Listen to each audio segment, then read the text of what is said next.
रावण को अमृता देने वाला अमृत उसकी नाभि में कैसे आया, तब वह मरा कैसे।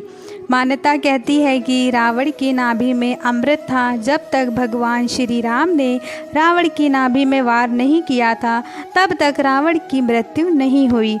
रावण की नाभि में अमृत कैसे आया? रामायण में भी ये कहा गया है कि रावण को अमृता का वरदान था।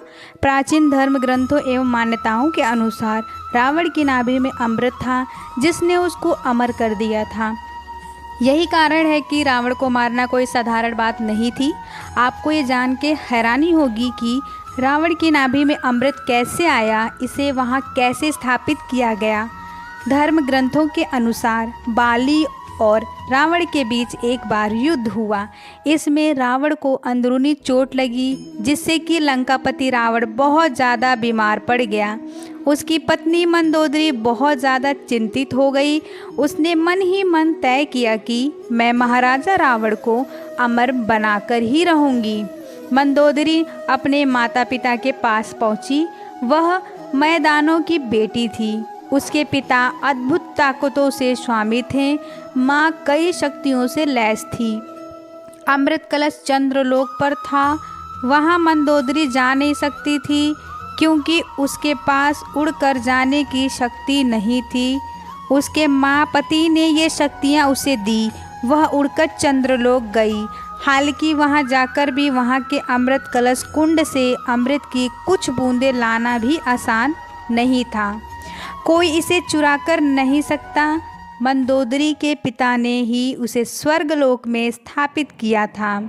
चमत्कारिक तथा विद्युत शक्तियों द्वारा इस कलश को स्थापित किया गया था।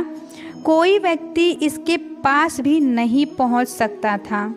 कलश के नीचे से बहुत सारी विषैल गैस निकलती थी, जिससे मृत्यु हो जाती थी।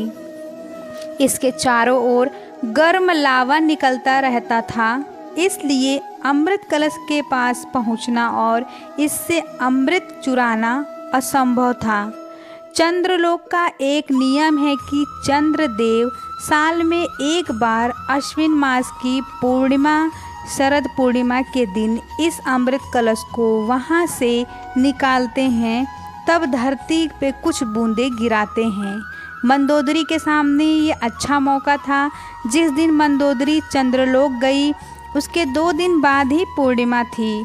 जैसे ही पूर्णिमा की रात चंद्रदेव ने अमृत कलश वहाँ से बाहर निकाला, तभी रावण की पत्नी मंदोदरी मौका पाकर अमृत कलश चुराकर देवताओं को इसका पता लगा।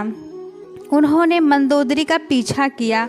घबराई मंदोदरी ने अमृत कलश को देवलोक में एक खिड़की पर छोड़ा और खुद अमृत की कुछ बूंदें एक अंगूठी में भरकर नीचे धरती की ओर छलांग लगा दी।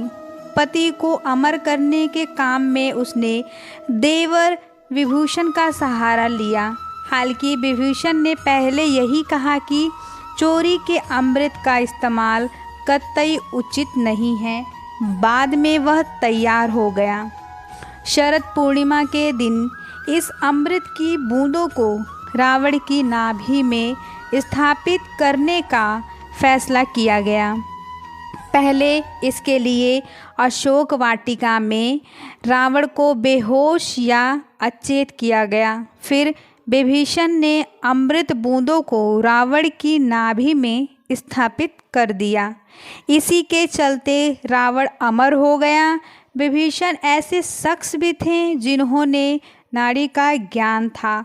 वह उस समय के एकमात्र वैस्कुलर सर्जन भी थे। इस अमृत के बारे में विभीषण ने राम को बताया। फिर विभीषण से यह रहस्य जानकर राम ने आग्नेय बाण से उसे सुखा दिया, जिसके कारण बाद में रावण की मृत्यु हो गई।